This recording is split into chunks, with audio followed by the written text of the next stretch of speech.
Hello hipsters, and welcome to module number 8 on style and metaphor. Our objectives are to classify different styles of speech and offer some comparisons to alternative rhetorical choices. Second, to explore a range of figures from figures of speech and locate resources for taking a deeper look at some of these figures. Third is to identify component elements of a metaphor and explain or explore how metaphors function and impact perception and public policy. Working vocabulary, again, is your responsibility for the quizzes. So how do we define style? What's style? Well, there's personal style, but we're sort of focused on rhetorical style, the way in which something is spoken, written, or expressed, or a sum total of language habits, right? How a piece of writing is constructed. We're going to talk a little bit about the difference between grand, middle, and plain style. This is something that you may have already sort of grasped. You understand the difference between a plain speaker and an ornate speaker. But it's also what the Romans used to think was that the plain style was for teaching and instruction. The middle style was for pleasing an audience, and the grand style was for truly moving them, right? So that's what they thought. Let me give you 3 examples, and then you figure out which of these might be more plain and which of these more, shall we say, ornate. The morning was one peculiar to that coast. Everything was mute and calm, everything gray. The sea, though undulated into long roods of swells, seemed fixed and was sleeked at the surface like waved lead that has cooled and set in the smelter's mold. The sky seemed a gray mantle, flights of troubled gray fowl, kith and kin, with flights of troubled gray vapors among which they were mixed, skimmed low and fitfully over the waters, as shallows over meadows before storms, shadows present, foreshadowing deeper shadows to come. That's Melville. Now try this. Modern English, especially written English, is full of bad habits which spread by imitation and which can be avoided if one is willing to take the necessary trouble. If one gets rid of these habits, one can think more clearly, and to think clearly is a necessary first step towards political regeneration, so that the fight against bad English is not frivolous and is not the exclusive concern of professional writers. George Orwell. And finally, from William James, objective evidence and certitude are doubtless very fine ideals to play with, but where on this moonlit and dream-visited planet are they found? I am therefore myself a complete empiricist so far as my theory of human knowledge goes. I live, to be sure, by the practical faith that we must go on experiencing and thinking over our experience, for only thus can our opinions grow more true. But to hold any one of them, I absolutely do not care which, as if it could never be reinterpretable or corrigible, I believe to be a tremendously mistaken attitude, and I think that the whole history of philosophy will bear me out. So when you're looking at style in a paper, the grand style generally refers to speech or writing that's characterized by a heightened emotional tone, imposing diction, and ornate figures of speech. Sometimes more abstract, maybe a little more pompous. The middle style falls between the extremes of a very plain style and an ornate style, right? So word choice, sentence structures, and so forth are not quite the ornate style, the grand style, but they're not plain and simple either. And then, of course, the plain style refers to speech or writing that is simple, direct, and straightforward. So I leave you to puzzle out which of those might be which of the types of style. What's syntax? How does it affect our perception of speech and language use? Syntax is the order of words, the rules for combining words in different ways. The biggest violator that we know of syntax is Yoda. because he says things like, strange this class is, calm you shall keep, right? So when language is mixed up in terms of the order, that's a noticeable thing, and we can talk about that as a stylistic choice by the speaker. Figures of speech and tropes. These are when language departs from the ordinary. So a figure of speech is notable, and there are many of them, and there's some online resources in the syllabus and so forth. But figures of speech are notable because they are different. Anaphora, which we've talked a little bit about, is a repeated beginning of a sentence. So, I have a dream that one day my children will. I have a dream that one day the sons of white men and the sons of black men will. I have a dream. So that repeated kind of beginning of the sentence, that's a figure of speech. And it has certain implications and certain power and so forth. A trope, then, is also a turn from the ordinary signification or use of something. So we know a metaphor is a metaphor when we say, hey, ladies, watch out, Pete's a real wolf.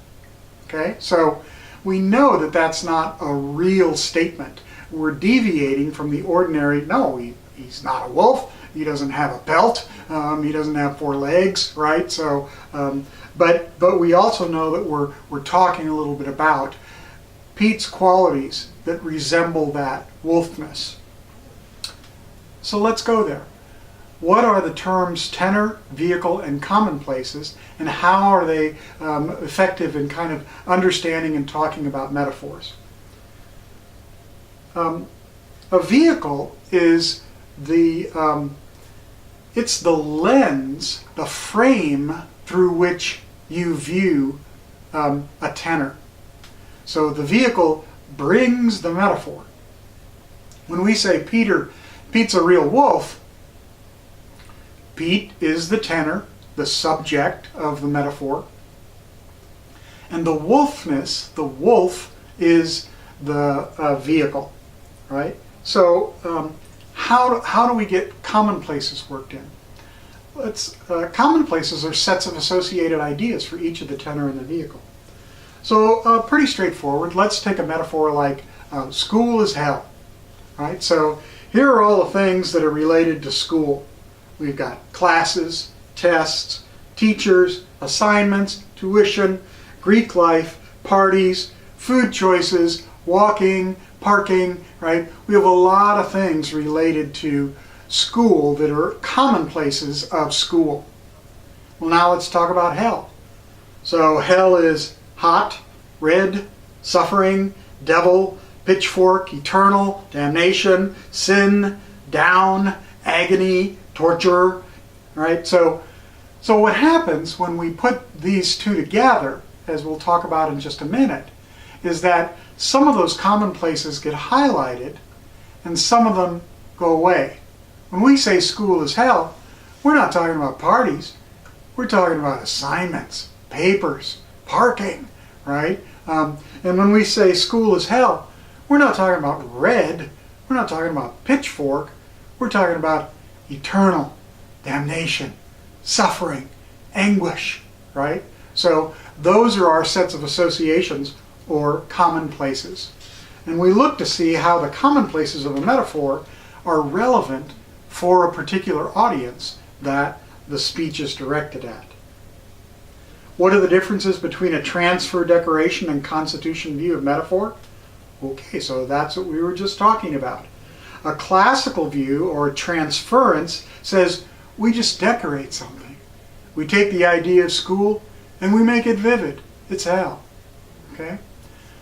That's a kind of a straightforward substitution or decoration view. Now, a constitution view says, no, actually, when we put those two terms together, it constitutes new meaning, right? The idea of hell changes a little bit. The idea of school changes a little bit. And together, they create a new meaning. a new constitution of meaning, right? And there are lots and lots of examples of how they create a reality or make an argument. Time is money. We invest time, we budget time, we manage time. Argument is war. She shot down my arguments. She attacked me and made several points. She demolished my defenses, right? So, and then there's lots of other things.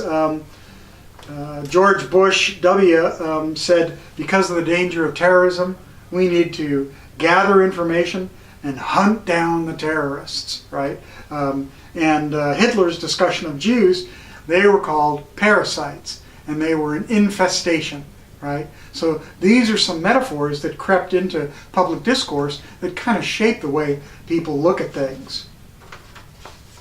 And of course, the greenhouse effect ultimately becomes a non-effective metaphor because some places are going to cool. So a more accurate description of what's happening with the climate is climate change rather than the greenhouse effect, because although we are warming, it's causing unequal effects around the world. How does Foss structure a metaphor critique? Well, first, she examines the artifact for context. She looks at the background and culture and the rhetoric and so forth. Second is to isolate the metaphors. Some are identifiable by both tenor and vehicle. Some there's only a tenor maybe, or some there's only a vehicle, right? So you sort them out by tenor or vehicle as appropriate, kind of sort the metaphors into groups. And then you discover a little bit of an explanation for the artifact. What's the frequency? What's the intensity? Where is the energy level being directed by the metaphors? Research question or thesis and write your paper. What is a master metaphor? A master metaphor is if you have, for example, several smaller light metaphors, you could say, oh, there's a master light-dark metaphor operating here. Okay? And that's actually a fairly common metaphor, is the light-dark. Another master metaphor is the ocean of life, the Mother Ocean. Mother Earth is another master metaphor. So you look for those to analyze not just the individual little metaphors, but the larger picture too of the master metaphors working. In the analysis by Kanengatir at Wildeson's Portland building, what three metaphors reflect the architect's revision of a government building? So this was built in 1982, and she makes the argument that there's building as toy with geometric shapes and kind of a robotic face. There's building as a human body with legs, torso, and a head. And there's building as romance with pastel colors. So the idea is to invite reconsideration of civic space and to have more positive images of a building with offices in it than bureaucracy and sterility and red tape. Gilmore's analysis of metaphors in Zhang's speech, he analyzes 4 areas of metaphor. Do you agree with him that the order of the metaphors provides a sense of calm and reassurance for the Hong Kong citizens? That's your what you bring today. And post this. Identify some of the unusual or significant metaphors that have impacted our public policy. I'm not talking something about like a saying like life is a box of chocolates. I'm talking about metaphors that really impact people and that shape the way we make public policy, that shape the way people are treated in this world.